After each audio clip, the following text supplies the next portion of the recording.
Good evening, everyone. I'm Dr. Hoffman. I am the building principal here at Lincoln Orange Middle School.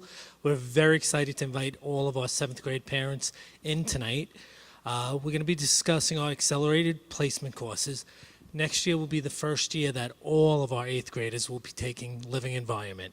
This will be a new course. It's not a new course, but it's the first time we're offering it to all of our 7th graders. We're going to discuss that at the end so that you could hear everything. If you notice in your yellow folder on the left side will be a PowerPoint. If you want to follow along or take notes or write questions, that'll be great. We will answer all the questions at the end of the session. On the right side, you're going to find some information about the courses. You'll also find each folder should have a living environment form that needs to be signed and returned, just saying that you and your child understand what it will take to get you through a Regents course. And then if your child was chosen for advanced math, Algebra 1, or for studio and art, you will also find that in your folder at this time. Again, I'd like to welcome everyone. It's a nice group that has come out this evening. With us this evening, I have Dr. Allison Alfaman-Celentano, our assistant. We have our school counselor, Mrs. Andrea Pozelt. She's in the back. She was handing everything out.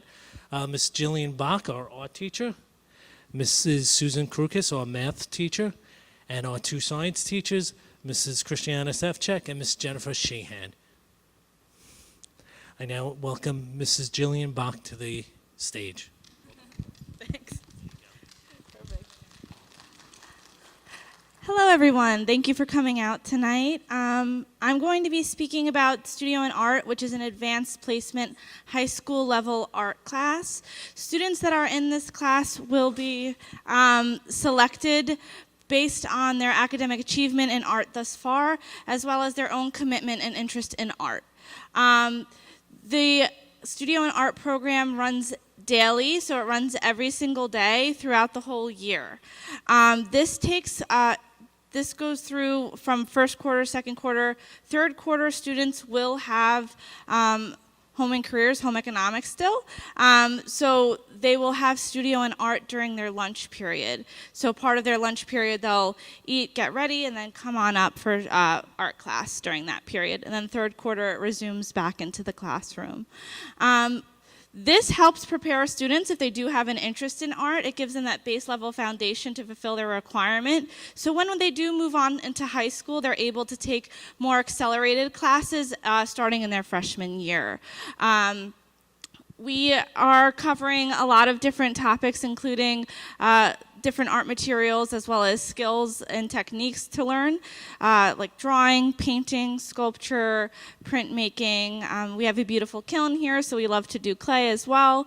And also learning about art as it relates to history throughout time. Students are really focusing on honing in their own creative energy, being able to speak and learn about art as well as respond to art, and making their own original projects. It is a project-based class. So they will create, they'll have a general topic that then they'll create art in response to. And I try to let them have a lot of wiggle room and leeway with that. So just saying that we encourage our students to think creatively, increase their ability to observe, which is a big one. I'm really big on learning the foundational skills of art, which means learning how to look and understand the world around us very carefully to be able to then translate that into either drawing, painting, digital works as well. We've done this year.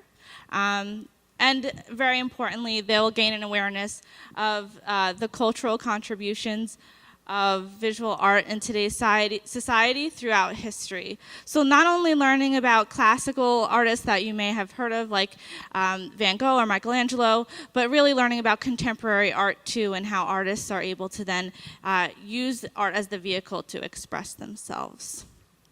Perfect. All right. So now welcome Mrs. Krukis.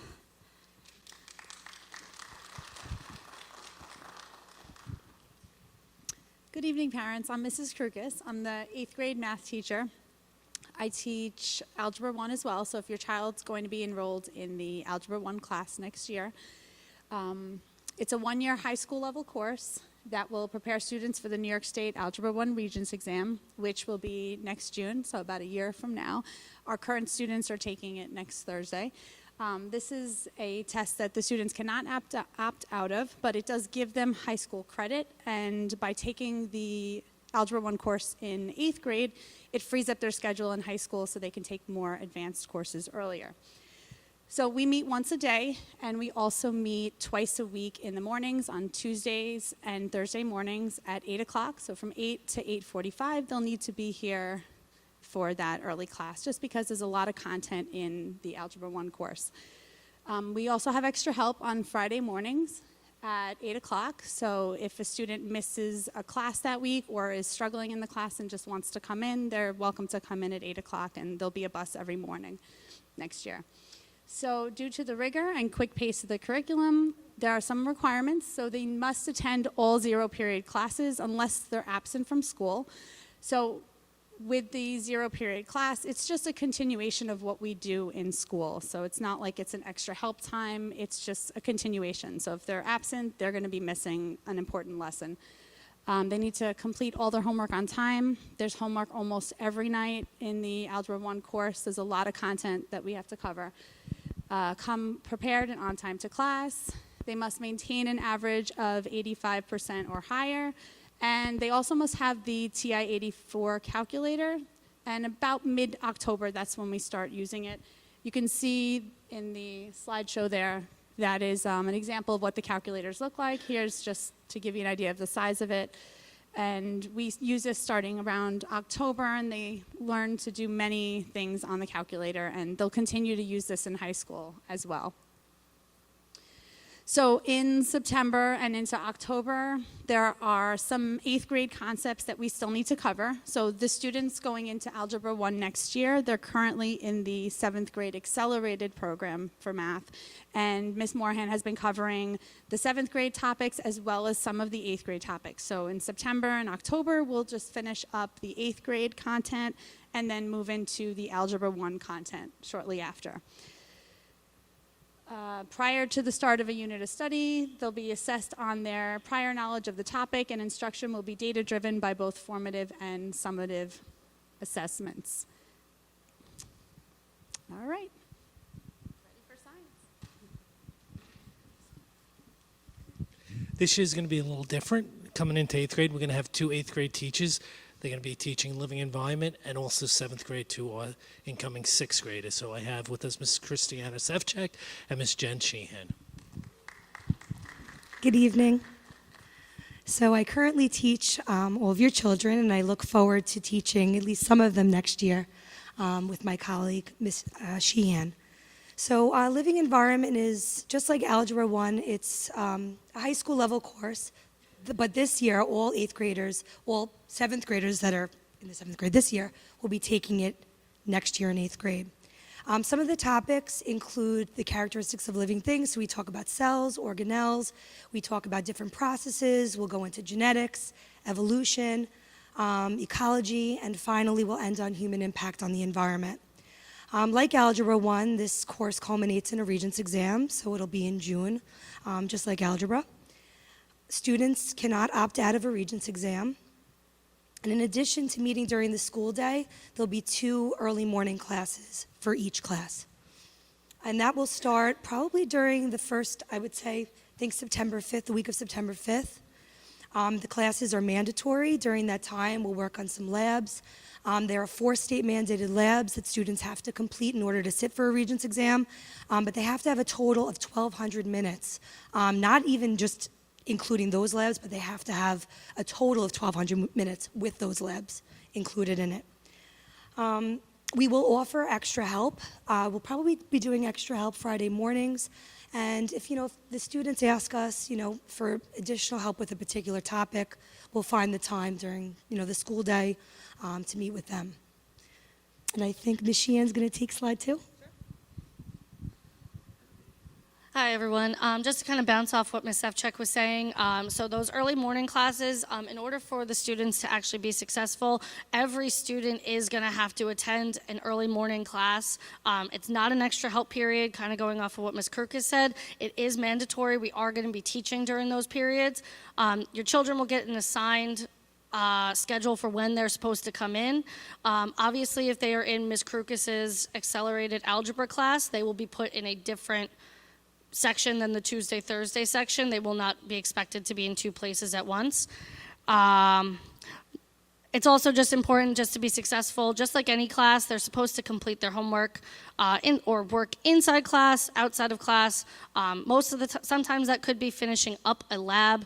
Most of the time we will start the lab in class. They will not be expected to bring home graduated cylinders and do the labs themselves, but they will be expected to potentially finish up questions or write the report at home or anything along those lines. Similar to Ms. Krukis, maintaining an 85 or higher is just good practice, and it helps keep them on track for the Regents, because 85 and above on the Regents is considered mastery. And just coming prepared, that involves bringing their workbook that they'll get, a binder, pencil, just regular things that you would need for class. And want me to do the last one? As I was mentioning before, there are 1,200 minutes of laboratory that students have to complete in order to be able to sit for the Regents exam in June.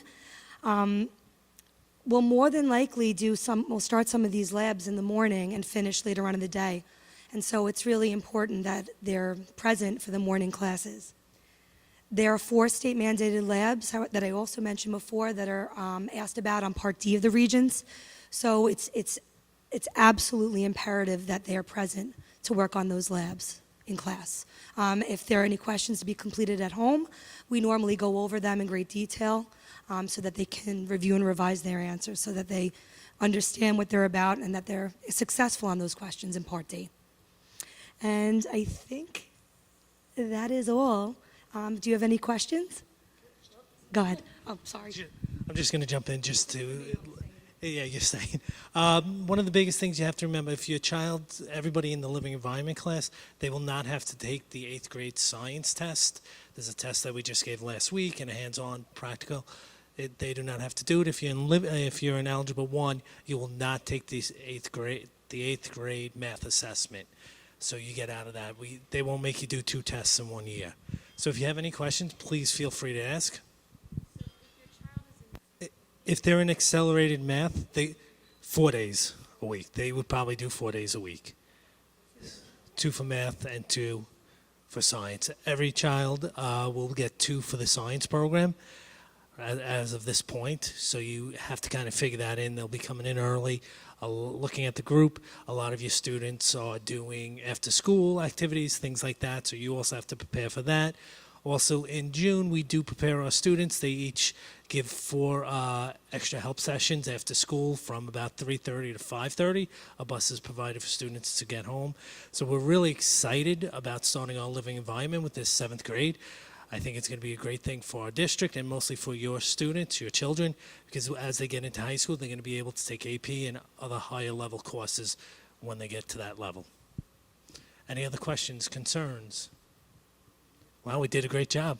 Thank you all for coming. We look forward to the end of the year and next year with your 8th grade students. Thank you.